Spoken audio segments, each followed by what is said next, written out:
ਐਤਵਾਰ ਦੇ ਦਿਨ ਗੁਰੂ ਗੋਬਿੰਦ ਸਿੰਘ ਜੀ ਗੁਰਦੁਆਰਾ ਬਰਾਕਰ ਵਿਖੇ ਬੜੀ ਸ਼ਰਧਾ ਅਤੇ ਧੂਮਧਾਮ ਦੇ ਨਾਲ ਗੁਰਮਰਿਆਦਾ ਅਨੁਸਾਰ ਚੌਥੇ ਪਾਤਸ਼ਾਹ ਗੁਰੂ ਰਾਮਦਾਸ ਜੀ ਸਾਹਿਬ ਜੀ ਦਾ ਪ੍ਰਕਾਸ਼ ਦਿਹਾੜਾ ਮਨਾਇਆ ਗਿਆ। ਇਸ ਵਿੱਚ ਸਮੂਹ ਸੰਗਤਾਂ ਅਤੇ ਜਥੇਬੰਦੀਆਂ ਨੇ ਮਿਲ ਕੇ ਗੁਰੂ ਦੀ ਲੰਗਰ ਵਿੱਚ ਸੇਵਾ ਕੀਤੀ ਅਤੇ ਨਾਲ ਦੇ ਨਾਲ ਦੀਵਾਨ ਸਜਿਆ। ਦੀਵਾਨ ਦੇ ਵਿੱਚ ਗੁਰੂ ਗ੍ਰੰਥ ਅਤੇ ਹੋਰ ਗੁਰੂ ਮਰਿਆਦਾ ਅਤੇ ਨਾਲ ਦੇ ਨਾਲ ਕੀਰਤਨ ਸਮਾਗਮ ਹੋਏ। ਇਸ ਕੀਰਤਨ ਸਮਾਗਮ ਅਤੇ ਗੁਰਬਾਣੀ ਵਿਚਾਰਾਂ ਦੀ ਕਥਾ ਵਿੱਚ ਪੰਥ ਵਿਦਵਾਨ ਦੇ ਉੱਚ ਕੋਟੀ ਦੇ ਰਾਗੀ ਅਤੇ ਪ੍ਰਚਾਰਕ ਪਹੁੰਚੇ ਸੀ। ਬਰਾਕਰ ਗੁਰਦੁਆਰਾ ਪ੍ਰਬੰਧਕ ਕਮੇਟੀ ਵੱਲੋਂ ਸਮੂਹ ਗੁਰਦੁਆਰਾ ਪ੍ਰਬੰਧਕ ਕਮੇਟੀਆਂ ਅਤੇ ਸੰਗਤਾਂ ਨੂੰ ਧੰਨਵਾਦ ਕੀਤਾ ਗਿਆ।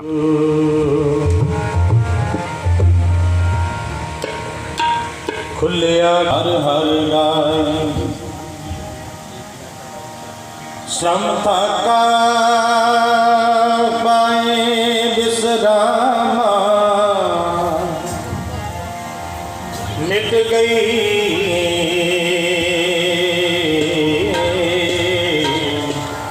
ਸਗਲੀ ਤਾਰ ਆਇਓ ਮਨ ਪੁਰਖ ਵਿਦਾਤਾ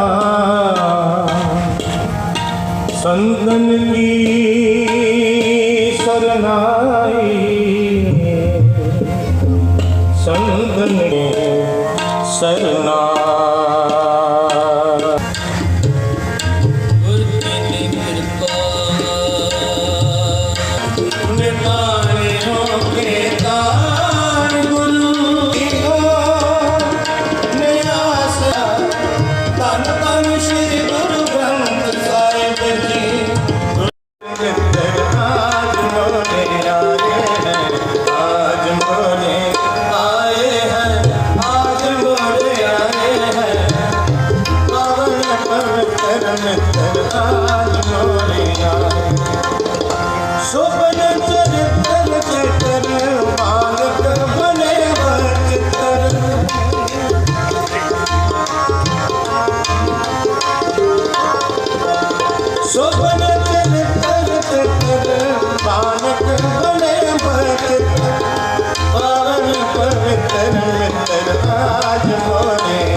सुबन चरित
ज्यों बुलावो त्यों नानक दास बोले। जागदी जोत, ज़ाहरा ज़हूर, हाजरा हजूर, सर्व कला भरपूर, चवर छतर तखत दे मालक, जुगो जुगो टल सतगुरु।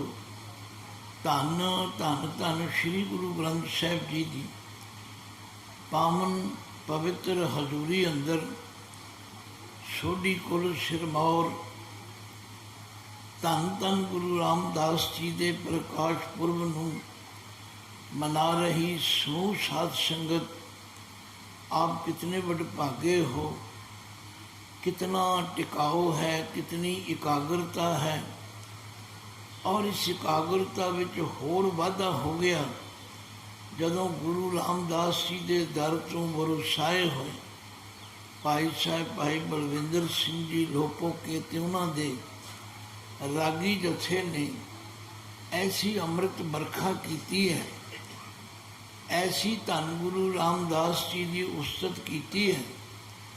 केड़ा मन है जिहड़ा नहीं जुड़िया, आओ इस जुड़े हुए मन नाल गुरु पातशाह की बख्शी हुई फतेह गजाओ। वाहेगुरु जी का खालसा, वाहेगुरु जी की फतेह। गुरु घर विच तीन चीज़ां प्रमाणिक हैं। गुरु की बाणी का पाठ करना ते सुनना, गुरु की बाणी का कीर्तन करना ते सुनना, ते तीजा तरीका है गुरु के शब्द की विचार कर। ये तीन तरीके हैं। क्योंकि जदों श्री गुरु अर्जन देव जी महाराज ने श्री गुरु ग्रंथ साहिब जी का पावन पवित्र स्वरूप ਤਿਆਰ ਕੀਤਾ, ਜਿਸ ਨੂੰ ਉਸ ਵੇਲੇ ਪੋਥੀ ਸਾਹਿਬ ਕਿਹਾ ਜਾਂਦਾ। ਸੱਚਖੰਡ ਸ੍ਰੀ ਹਰਿਮੰਦਰ ਸਾਹਿਬ ਵਿੱਚ ਪ੍ਰਕਾਸ਼ ਕੀਤਾ। ਉਹ ਦਿਹਾੜਾ ਮਨੁੱਖਤਾ ਲਈ ਬਹੁਤ ਹੀ ਭਾਗਾਂ ਵਾਲਾ ਦਿਨ ਸੀ। ਗੁਰੂ ਕੀਆਂ ਸੰਗਤਾਂ ਨੇ ਤੇ ਬਹੁਤ ਖੁਸ਼ੀ ਮਨਾਈ ਤੇ ਬੜਾ ਧੰਨਵਾਦ ਕੀਤਾ। ਪਰ ਮੈਂ ਸਮਝਦਾ ਕਿ ਸਮੁੱਚੀ ਮਨੁੱਖਤਾ ਦੇ ਭਲੇ ਲਈ ਸੀ। ਉਹਨਾਂ ਗੁਰਸਿੱਖ ਜਗਿਆਸੂਆਂ ਨੇ ਜਿਹੜੇ ਗੁਰਬਾਣੀ ਨਾਲ ਪਿਆਰ ਤੇ ਸਤਿਕਾਰ ਕਰਨ ਵਾਲੇ ਸਨ, ਉਹਨਾਂ ਨੇ ਗਲ ਵਿੱਚ ਪੱਲਾ ਪਾ ਕੇ ਬੇਨਤੀ ਕੀਤੀ, ਹੇ ਸੱਚੇ ਪਾਤਸ਼ਾਹ, ਜਿੱਥੇ ਤੁਸੀਂ ਇਹ ਮਿਹਰ ਕੀਤੀ ਹੈ, ਬਖਸ਼ਿਸ਼ ਕੀਤੀ ਹੈ, ਸਾਨੂੰ ਇਹ ਵੀ ਦੱਸੋ ਕਿ ਅਸੀਂ ਇਸ ਬਾਣੀ ਦੇ ਬੋਝ ਤੋਂ ਲਾਭ ਕਿਵੇਂ ਲੈ ਸਕਦੇ, ਸਾਨੂੰ ਫਲ ਕਿਵੇਂ ਮਿਲੇ, ਸਾਨੂੰ ਮਹਾਤਮ ਕਿਵੇਂ ਮਿਲੇ। ਤਾਂ ਗੁਰੂ ਅਰਜਨ ਦੇਵ ਜੀ ਨੇ ਇਹ 3 ਤਰੀਕੇ ਸਮਝਾਏ। ਆਖਿਆ ਸਭ ਤੋਂ ਪਹਿਲਾਂ ਬਾਣੀ ਦਾ ਪਾਠ ਕਰਨਾ, ਦੂਜਾ ਬਾਣੀ ਨੂੰ ਕੀਰਤਨ ਰੂਪ ਉਚਾਰਨ ਕਰਨਾ ਤੇ ਸੁਣਨਾ, ਤੇ ਤੀਜਾ ਹੈ ਗੁਰੂ ਕੇ ਸ਼ਬਦ ਦੀ ਵਿਚਾਰ ਕਰਨਾ। ਸੰਗਤ ਨੇ ਕਿਹਾ, ਪਾਤਸ਼ਾਹ ਇੱਥੇ ਬੜੀ ਕਿਰਪਾ ਕੀਤੀ ਸਾਨੂੰ 3 ਤਰੀਕੇ ਦਾ, ਹੁਣ ਇਹਨਾਂ ਦਾ ਮਹਾਤਮ ਵੀ ਦੱਸੋ, ਲਾਭ ਵੀ ਦੱਸੋ। ਕਿਉਂਕਿ ਹਰ ਮਨੁੱਖ ਇਹ ਚਾਹੁੰਦਾ ਕਿ ਮੈਂ ਉਸ ਤਰੀਕੇ ਨਾਲ ਕੰਮ ਕਰਾਂ ਜਿਸ ਤਰੀਕੇ ਨਾਲ ਕੰਮ ਕੀਤਿਆਂ ਮੈਨੂੰ ਲਾਭ ਜ਼ਿਆਦਾ ਹੋਵੇ। ਤੁਸੀਂ ਵੀ ਚਾਹੁੰਦੇ ਹੋ, ਮੈਂ ਵੀ ਚਾਹੁੰਦਾ, ਹਰ ਮਨੁੱਖ ਚਾਹੁੰਦਾ। ਫਿਰ ਗੁਰੂ ਜੀ ਨੇ ਹੋਰ ਕਿਰਪਾ ਕੀਤੀ, ਕਹਿਣ ਲੱਗੇ ਜਦੋਂ ਬਾਣੀ ਦਾ ਪਾਠ ਕਰਨਾ ਹੈ, ਇਹਦਾ ਲਾਭ ਇਤਨਾ ਮਹਾਤਮ ਇਤਨਾ ਹੈ ਜਿਤਨਾ ਖੂਹ ਦੇ ਪਾਣੀ।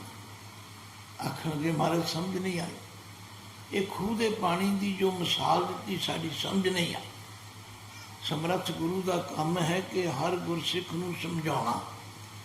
ਗੁਰੂ ਅਰਜਨ ਦੇਵ ਪਾਤਸ਼ਾਹ ਕਹਿਣ ਲੱਗੇ, ਅਸੀਂ ਇਸ ਲਈ ਖੂਹ ਦੇ ਪਾਣੀ ਦੀ ਮਿਸਾਲ ਦਿੱਤੀ ਹੈ ਕਿ ਜਿਸ ਤਰ੍ਹਾਂ ਖੇਤ ਨੂੰ ਸਿੰਜਣ ਵਾਸਤੇ ਖੂਹ ਲਾਇਆ ਜਾਂਦਾ, ਪਰ ਖੂਹ ਉਹਨਾਂ ਖੇਤੀਆਂ ਨੂੰ ਸਿੰਜ ਸਕਦਾ ਹੈ ਜਿਹੜੇ ਖੇਤ ਖੂਹ ਦੇ ਨੇੜੇ ਹੋਣ। ਸਾਰੇ ਪਿੰਡ ਦੀਆਂ ਖੇਤੀਆਂ ਨੂੰ ਇੱਕ ਖੂਹ ਨਹੀਂ ਸਿੰਜ।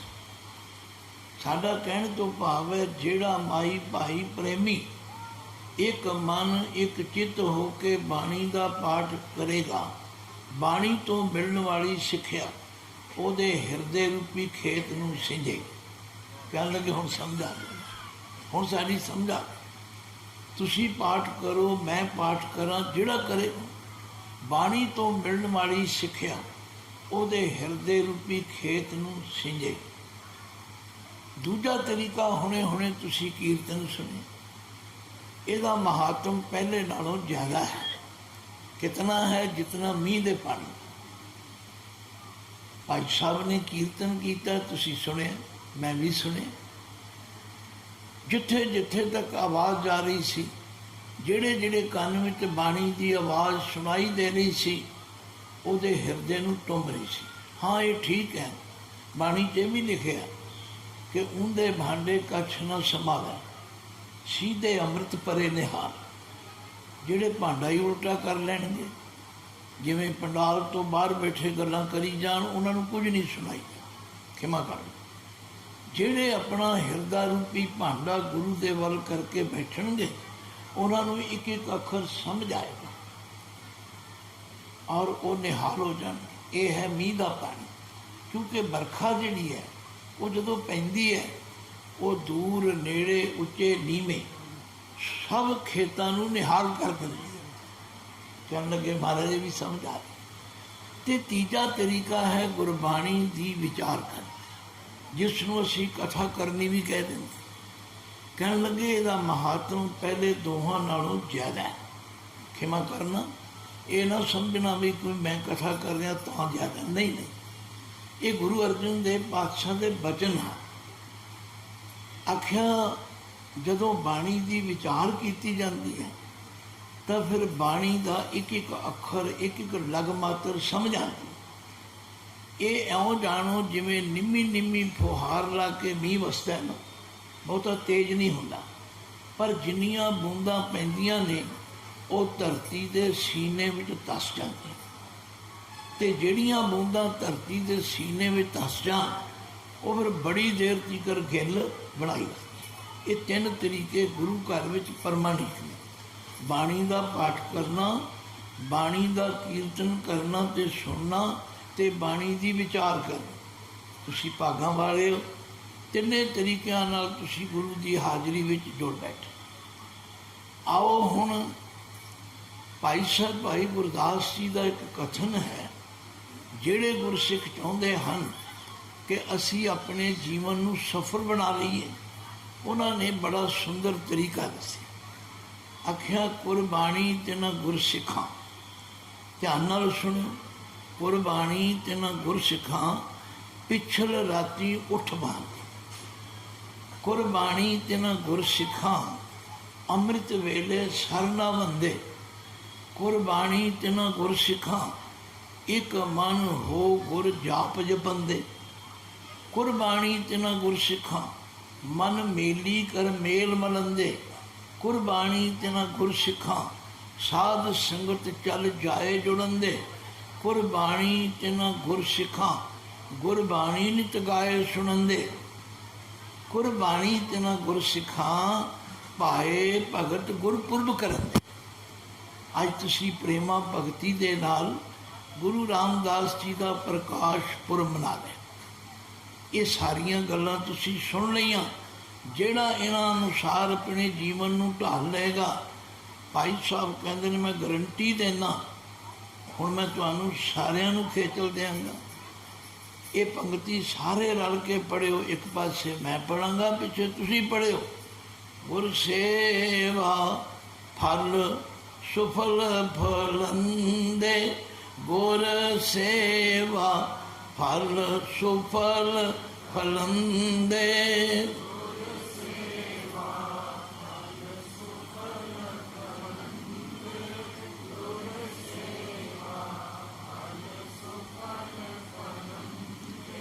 ਬਹੁਤ ਧੰਨਵਾਦ ਤੁਹਾਡਾ। ਕਈ ਬੋਲੇ ਹਨ, ਕਈਆਂ ਨੂੰ ਸੰਗਾ ਵੀ ਆਉਂਦੀ ਹੈ, ਮੈਨੂੰ ਪਤਾ ਹੈ। ਸੁਭਾਅ ਨਹੀਂ ਹੁੰਦਾ। ਉਹ ਆਉਂਦੇ ਨੇ ਭਾਈ ਜੀਆਂ ਦਾ ਕੰਮ ਹੈ, ਬੋਲੀ ਜਾਣਗੇ। ਨਹੀਂ ਭਾਈ, ਮੈਨੂੰ ਗੁਰੂ ਰਾਮਦਾਸ ਜੀ ਦੇ ਜੀਵਨ ਤੋਂ ਸਿੱਖਿਆ ਮਿਲੀ ਹੈ। ਗੁਰ ਪਾਰਸ ਹਮ ਲੋ ਮਿਲ ਕੰਚਨ ਹੋਇਆ ਰਾਮ। ਆਖਿਆ ਗੁਰੂ ਪਾਰਸ ਹੈ, ਅਸੀਂ ਲੋਹੇ ਵਰਗੇ ਹਾਂ। ਲੋਹਾ ਪਾਰਸ ਨਾਲ ਮਿਲ ਕੇ ਸੋਨਾ ਬਣ ਸਕਦਾ, ਪਰ ਸ਼ਰਤ ਹੈ ਜੇ ਪਾਰਸ ਨਾਲ ਮਿਲੇ।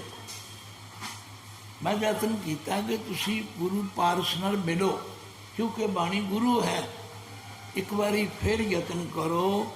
ਗੁਰ ਸੇਵਾ ਫਲ ਸੁਫਲ ਫਲੰਦੇ। ਗੁਰ ਸੇਵਾ ਫਲ ਸੁਫਲ। ਬਾਸਰ ਦੇ ਵਿੱਚ ਬਤੀਤ ਕਰਨ ਤੋਂ ਬਾਅਦ ਜੇਠਾ ਜੀ ਨੂੰ ਖਿੱਚ ਪਾਈ ਤੇ ਉਹ ਗੋਇੰਦਵਾਲ ਸਾਹਿਬ ਚਲੇ ਗਏ। ਨਾਨੀ ਜੀ ਨੂੰ ਵੀ ਨਾਲ ਲੈ ਗਏ। ਉੱਥੇ ਜਾ ਕੇ ਉਹਨਾਂ ਨੂੰ ਦੋ ਚੀਜ਼ਾਂ ਮਿਲੀਆਂ। ਇੱਕ ਤੇ ਗੁਰੂ ਦੀ ਸੰਗਤ ਮਿਲੀ। ਯਾਦ ਰੱਖੋ, ਅਸੀਂ ਬਚਪਨ ਤੋਂ ਸੁਣਦੇ ਹਾਂ, ਜੈਸੀ ਸੰਗਤ ਵੈਸੀ ਰੰਗਤ। ਸੁਸਾਇਟੀ ਮੋਲਡ ਏ ਮੈਨ। ਊਤਮ ਸੰਗਤ ਊਤਮ ਹੋਵੇ, ਗੁਣ ਕੋ ਧਾਵੈ ਅਵਗੁਣਤ ਹੋਵੇ। ਜਦੋਂ ਗੁਰੂ ਜੀ ਦੀ ਸੰਗਤ ਮਿਲੀ, ਸੇਵਾ ਮਿਲੀ, ਇਹ ਸੰਗਤ ਨੇ ਆਪਣਾ ਰੰਗ ਚਾੜਿਆ। ਇਹ ਸੰਗਤ ਨੇ ਭਾਈ ਜੇਠਾ ਜੀ ਦਾ ਜੀਵਨ ਬਦਲ ਕੇ ਰੱਖ ਦਿੱਤਾ। ਆਪਣੀ ਕਿਰਤ ਵੀ ਕਰਦੇ ਨੇ, ਘੂਣੀਆਂ ਦਾ ਵੇਚਣ ਦਾ ਕੰਮ ਵੀ ਕਰਦੇ ਨੇ। ਕੰਮ ਕੋਈ ਮਾੜਾ ਨਹੀਂ ਹੁੰਦਾ, ਯਾਦ ਰੱਖੋ। ਕੰਮ ਉਹ ਮਾੜਾ ਜਦੋਂ ਬੰਦੇ ਦੀ ਨੀਅਤ ਅਤੇ ਸੋਚ ਮਾੜੀ ਹੋ ਜਾਏ। ਕਿਰਤ ਕਰਨੀ ਤੇ ਬਾਬੇ ਨਾਨਕ ਜੀ ਨੇ ਕਿਹਾ। ਉਹ ਕਿਰਤ ਵੀ ਕਰਦੇ ਨੇ, ਸੰਗਤ ਵੀ ਕਰਦੇ ਨੇ, ਸੇਵਾ ਵੀ ਕਰਦੇ ਨੇ। ਸ਼੍ਰੀ ਗੁਰੂ ਅਮਰਦਾਸ ਸੱਚੇ ਪਾਤਸ਼ਾਹ ਦੀ ਕਿਰਪਾ ਦ੍ਰਿਸ਼ਟੀ ਹੋਈ। ਹੁਣ ਜੇਠਾ ਜੀ ਦੀ ਉਮਰ 16 ਸਾਲ ਦੇ ਕਰੀਬ ਹੋ ਗਈ। ਕਹਿੰਦੇ ਨੇ ਇੱਕ ਦਿਨ ਸੇਵਾ ਦਾ ਬੱਠਲ ਚੁੱਕ ਕੇ ਜਾ ਰਹੇ ਸਨ ਤੇ ਗੁਰੂ ਅਮਰਦਾਸ ਜੀ ਆਪਣੇ ਮਹਿਲਾਂ ਵਿੱਚ ਬੈਠੇ। ਉਹਨਾਂ ਦੇ ਮਹਿਲ, ਜਿਨ੍ਹਾਂ ਦੇ ਦੋ ਨਾਮ ਕਹੇ ਜਾਂਦੇ ਨੇ, ਮਾਤਾ ਰਾਮ ਕੌਰ ਤੇ ਮਨਸਾ ਦੇ, ਅਸੀਂ ਇਸ ਬਹਿਸ ਵਿੱਚ ਵੀ ਨਹੀਂ ਪਏ। ਗੱਲ ਕੀ, ਸਾਡੇ ਗੁਰੂ ਗ੍ਰਸਤੀ ਹਨ ਤੇ ਗ੍ਰਸਤੀ ਗੁਰੂਆਂ ਨੇ ਸਾਡੇ ਲਈ ਪੂਰਨੇ ਪਾਏ ਹਨ। ਗੁਰੂ ਅਮਰਦਾਸ ਜੀ ਦੀ ਸੰਤਾਨ ਦੋ ਸਾਹਿਬਜ਼ਾਦੇ ਸਨ, ਬਾਬਾ ਮੋਹਨ ਜੀ ਤੇ ਮੋਹਰੀ ਜੀ। ਦੋ ਸੁਪੁੱਤਰੀਆਂ ਸਨ, ਬੀਬੀ ਭਾਨੀ ਜੀ ਤੇ ਦਾਨੀ ਜੀ। ਹਰ ਗ੍ਰਸਤੀ ਸੋਚਦਾ ਬਈ ਜਦੋਂ ਮੇਰੀ ਬੱਚਾ ਵਰ ਯੋਗ ਹੋਵੇ ਫਿਰ ਉਹਦੀ ਭਾਲ ਕੀਤੀ ਜਾਂਦੀ।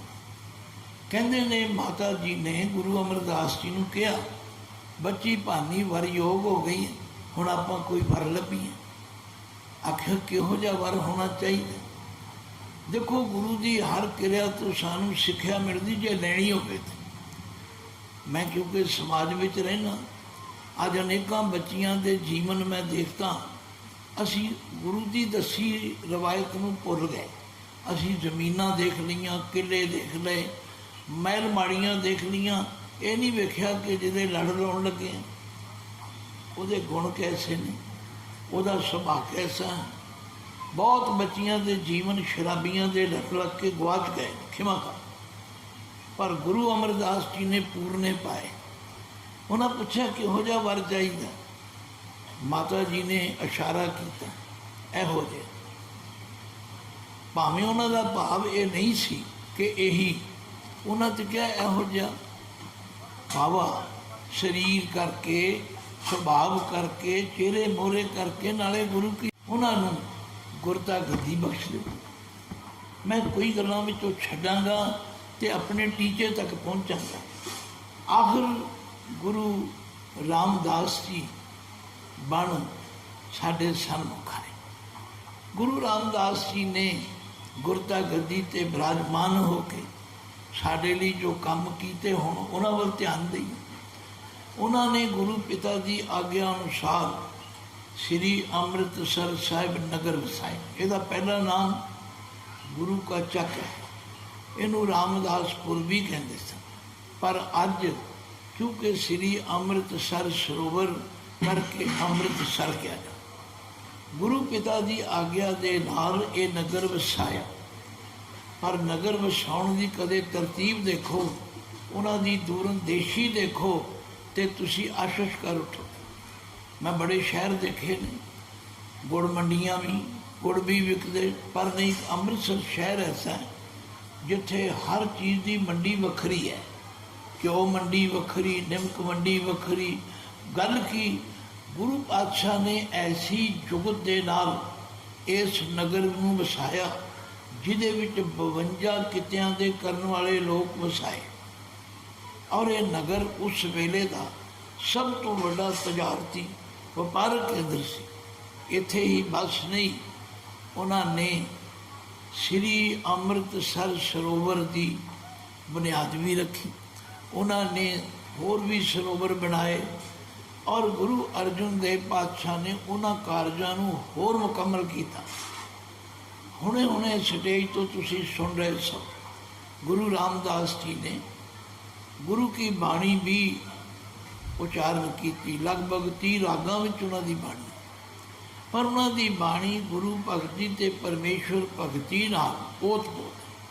ਜਿਹੜਾ ਵੀ ਸ਼ਬਦ ਪੜ੍ਹੋਗੇ, ਜਿੱਥੋਂ ਵੀ ਸ਼ਬਦ ਪੜ੍ਹੋਗੇ, ਉਹਦੇ ਵਿੱਚ ਉਹਨਾਂ ਨੇ ਪਰਮੇਸ਼ਵਰ ਦੇ ਨਾਮ ਦੇ ਜਪਣ ਦੀ ਪ੍ਰੇਰਨਾ ਕੀਤੀ।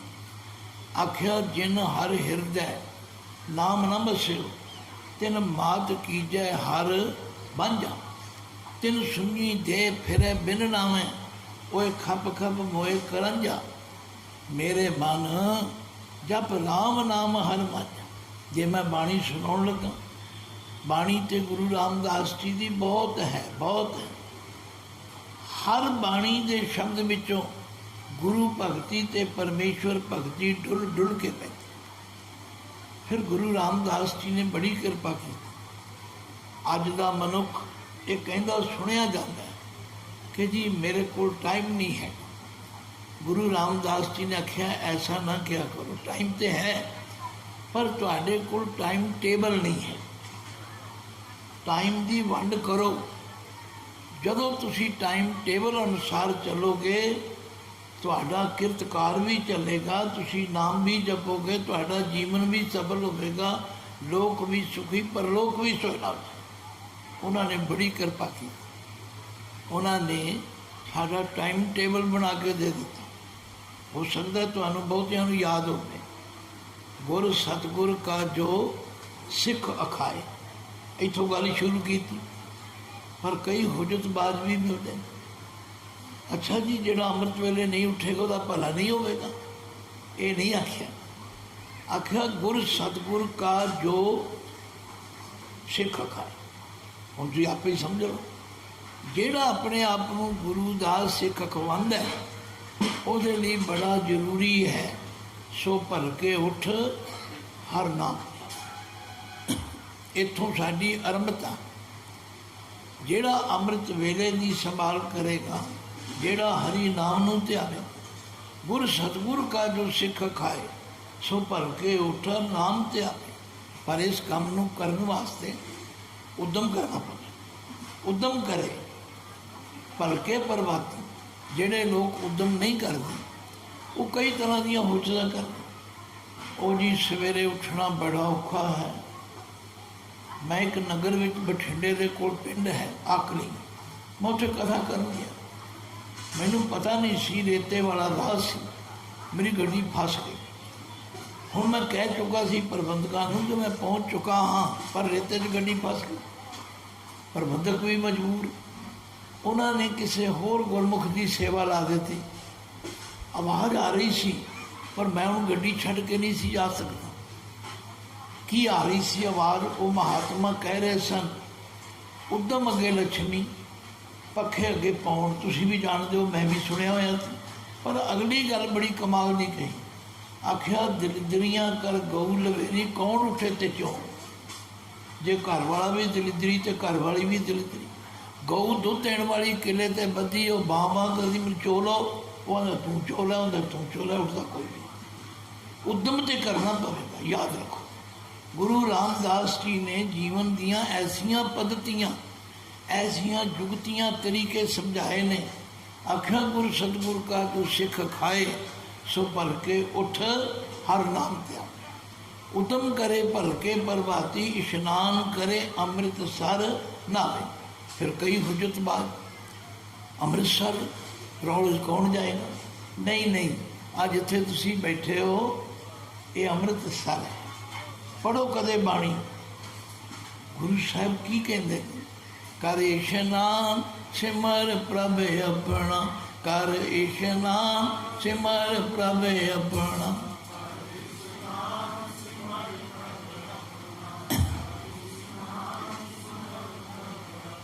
ਸਾਨੂੰ ਬਹੁਤ ਗੁਰੂ ਦੇ ਧੰਨਵਾਦੀ ਹੋਣਾ ਚਾਹੀਦਾ। ਕਿਉਂ? ਕੋਈ ਸੰਸਕ੍ਰਿਤ, ਕੋਈ ਅਰਬੀ, ਫਾਰਸੀ 'ਚ ਨਹੀਂ ਕਿਹਾ, ਸਾਡੀ ਬੋਲੀ 'ਚ ਸਮਝਾਇਆ। ਇਹ ਬੜੀ ਵੱਡੀ ਗੱਲ ਹੈ। ਆਮ ਬੰਦਾ ਕਹਿੰਦਾ ਜੀ ਮੈਨੂੰ ਤਾਂ ਸਮਝ ਨਹੀਂ, ਇੱਥੇ ਕਿਹੜੀ ਗੱਲ ਨਹੀਂ ਸਮਝ ਆਈ। ਭਾਈ ਅੰਮ੍ਰਿਤ ਵੇਲੇ ਉੱਠੋ, ਅਤੇ ਅੰਮ੍ਰਿਤ ਵੇਲੇ ਉੱਠ ਕੇ ਕੀ ਕਰੋ? ਇਸ਼ਨਾਨ ਕਰੋ। ਕਰ ਇਸ਼ਨਾਨ ਸਿਮਰ ਪ੍ਰਭ ਆਪਣਾ, ਕਰ ਇਸ਼ਨਾਨ ਸਿਮਰ ਪ੍ਰਭ ਆਪਣਾ।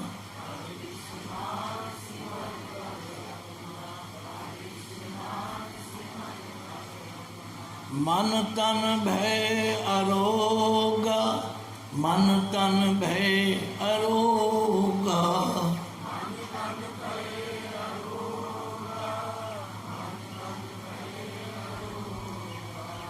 कोट बिघन लाथे प्रभ शरणा, कोट बिघन लाथे प्रभ शरणा।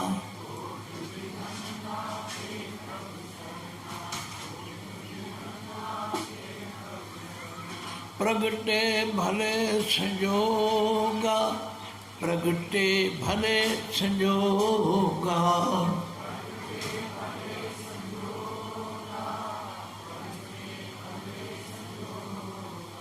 कई बारी कुछ निराशता विच रहने वाले सिख ऐसा भी कहते हैं, वो जी गुरु ने साड़ी बांह नहीं फड़ी, गुरु ने साड़ी सहायता नहीं की। ना भाई, ये ना कहा।